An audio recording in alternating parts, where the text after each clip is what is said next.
Selamat datang di channel Info Harian Guru dan ASN. Inilah mekanisme baru seleksi PPPK 2022 bagi pelamar P1, P2, P3, dan umum, ternyata berbeda dengan P3K 2021. Berita soloraya.com, ada beberapa hal yang perlu calon pelamar PPPK 2022 ketahui terkait perbedaan mekanisme seleksi PPPK 2022 dengan PPPK 2021.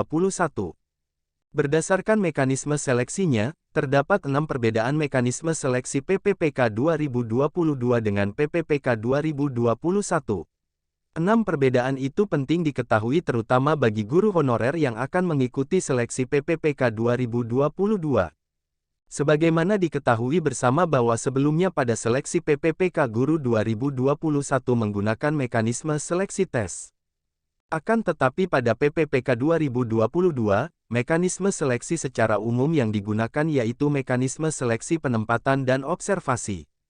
Jika dua mekanisme tersebut usai ditempuh bagi pelamar guru honorer kategori P1, P2, dan P3, maka peserta berikutnya dengan kategori pelamar umum, baru dapat memasuki mekanisme seleksi tes.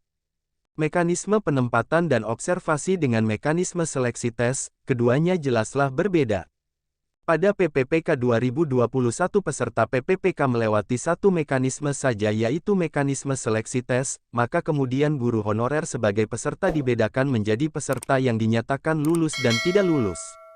Sedangkan untuk seleksi PPPK 2022, karena mekanisme seleksi yang digunakan adalah penempatan dan observasi, maka guru honorer sebagai peserta dibedakan berdasarkan urutan kategori prioritas.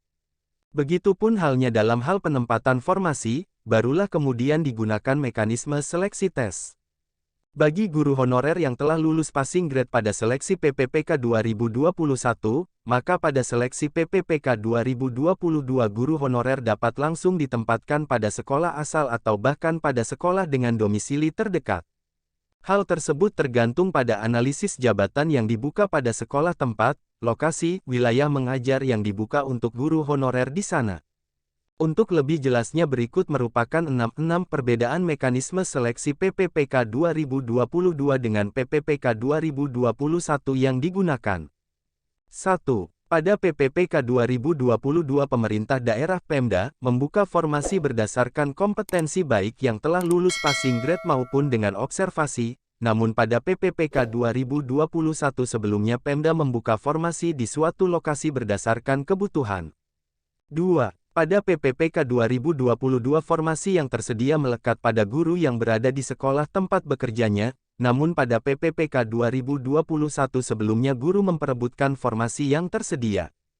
3. Pada PPPK 2022 dapat diikuti oleh guru yang saat ini aktif pada Dapodik, namun pada PPPK 2021 sebelumnya dapat diikuti oleh seluruh guru yang telah terdaftar di Dapodik.